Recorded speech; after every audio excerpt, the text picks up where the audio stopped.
Aba, may nakiusap na kay Senator Marcoleta na wag muna ituloy ang investigasyon sa Blue Ribbon Committee.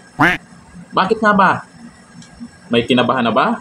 Balita ko may na-contempt na. So ito, panoorin po natin si Senator Marcoleta at kung sino ang nakiusap sa kanya.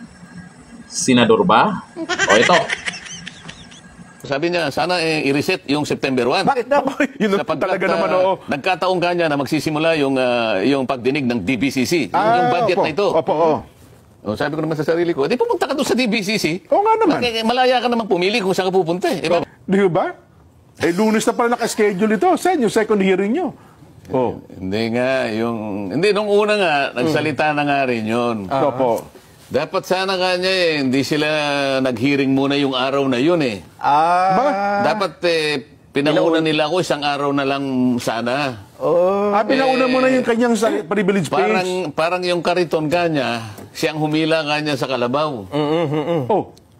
Sabi ko naman sa sarili ko, bakit? Kinakailangan ko bang tanungin lahat ng mga kasama ko sino yung magpiprivilege speech dito? Mandato ko ito eh. Malay ba natin na mayroon pala sila ganun? Ako may pananagutan dito eh. Yun na nga po. In-announce ko naman yun eh. Oo. Correct. Tsaka bago nagsimula yung paimbestiga ni Senator Marcoleta dyan sa Blue Ribbon Committee, at alam natin na maraming mga magna na kinabahan na dyan, ay alam ng karamihan yan kung kailan. Naka-schedule naman yan kung kailan. Tapos ngayon, pag may schedule na, ay mukhang gusto, huwag muna ituloy. Aba, bakit ba? O baka naman yung iba dyan ay pupunta na ng ibang bansa. Yung mga ipapatawag dyan. Baka naman yung iba dyan ay yung flood control project nila ay hindi pa tapos tapalan. O di ba yung may video na lumabas na nilagyan na lang ng semento yung mga leak? Nako po. Naka-announce yun. Sa ganitong araw, magsisimula ang pagdinig ng Blue Ribbon Committee. Lahat alam. Ayan, opo. O di sana sumama siya doon. Ba't pinili niyang magpakatahi-tahimik pagkatapos na makapagsagawa ng isang pagdinig? At saka siya ngayon, magpiprivilege speech para kahit na hindi na pinapayagan ng tuntunin, sige, nakapagsalita pa rin. Ngayon, nung malaman niya na naman sa Lunes, magsisimula yung pangalawa. Opo. Nagmanifest sa floor, sabi niya, sana i-reset yung September 1. Bakit na?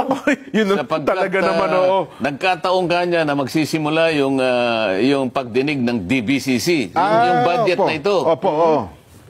Sabi ko naman sa sarili ko, di pumunta ka doon sa DBCC. Oo nga naman. Sino man niyang nakiusap kay Senator Marcoleta, kung sino man yan alam ko senador yan eh. Di ba kailangang baguhin ang schedule para sa kanya? Ay hindi naman. Ang importante lang sa investigasyon na yan, nandyan si Marcoleta. Kung ikaw, kung sino ka man na gustong ipaliban muna, nakiusap muna na wag ituloy, aba, sino ka ba? Taong bayan ang nakaabang dito. Tapos, wag ituloy ng dahil lang sa'yo. Tapos may dahilan ka.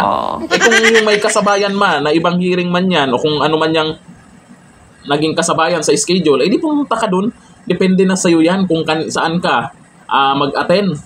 Hindi yung nako, mukhang umpisa na to. Tsaka paalala, may post po dito si Rowena Guanzon, Atty. Rowena Guanzon, na mag-uumpisa na talaga na banatan po ito si Marcoleta. Mag-uumpisa na po yung iba na siraan si Marcoleta.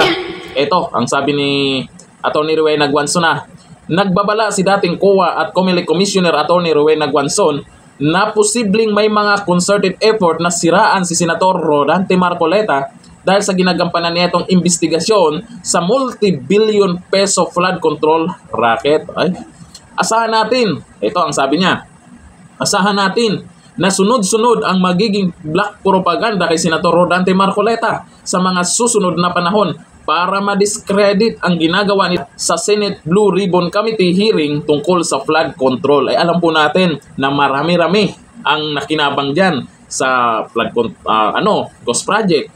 O, di ba? At mayroong mang proyekto tayong nakikita pero binuhos lang yung semento. Kaya malamang may punto po ito si Atty. Rowena Guanzon na talagang gagawa sila ng paraan para itong si Senator Marcoleta sa tingin ng taong bayan ay hindi napakapanipaniwala siya. Meron pa nga isang talunan. Bumanat na rin dyan.